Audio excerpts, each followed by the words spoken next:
पहले পাঁচটা লিখে নেবেন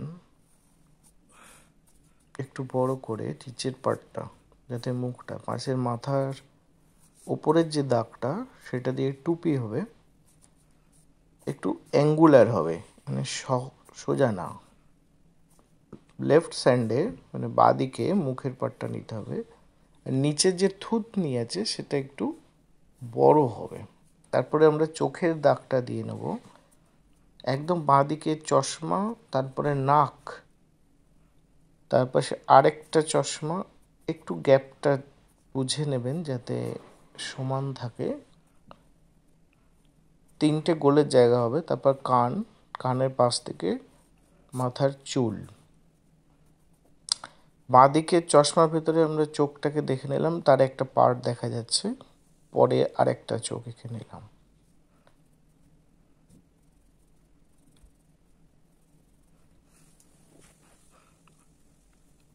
চশমাগুলো গোল গোল, চশমার ঠিক ওপর থেকে ভুরু করতে হবে, আইব্রো যেটা আর কি।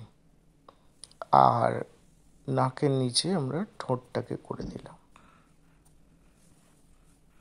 এইটুকু যদি করা যায় তাহলে ছবিটা খুব সিম্পল হয়ে যাবে। তারপরেই আমরা নেতাজিকে সাধারণত যে পোশাকে দেখে থাকি সৈনিকের, সেই পোশাকের ওপরে দুটো করে স্ট্রাইপ কলার, আর টুপিতে দুটো গোল চিহ্ন, দুটোকে অনেক জায়গায় তিনটেও দেখেছি থাকায়। এবার চুলটাকে কালার করতে পারেন, কালার মানে পেন্সিল শেডে একটু রং করে দেওয়া হলো। চশমাগুলোকে আর একটু ডিপ করে দেওয়া হয়েছে, ফ্রেমগুলো একটু মোটা সেই হিসাবে।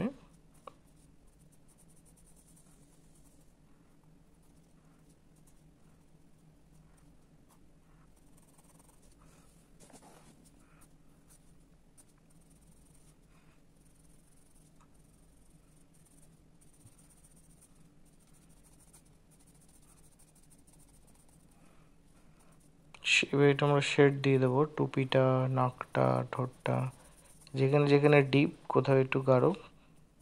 মুখের বাঁ দিকে আমরা ডিপ থেকে ডান দিকে লাইট, কোন দিকে লাইট থাকবে সেদিকে হালকা থাকবে, আর যেদিকটা অন্ধকার সেদিকটা ডার্ক হবে। পেন্সিল শেডের এটাই মেন নিয়ম। তো আমরা ডান দিক থেকে আলো দেওয়ার চেষ্টা করেছি, আর বাঁ দিকে শেডটা বেশি দেওয়া আছে। শেডেরও একটু ব্যাপার আছে, আমরা কোন দিক থেকে শেডটাকে টানবো। ইউজুয়ালি আমরা লেফট টু রাইট এটা পেন্সিলে শেড দিতে সুবিধে, আর ডায়াগোনাল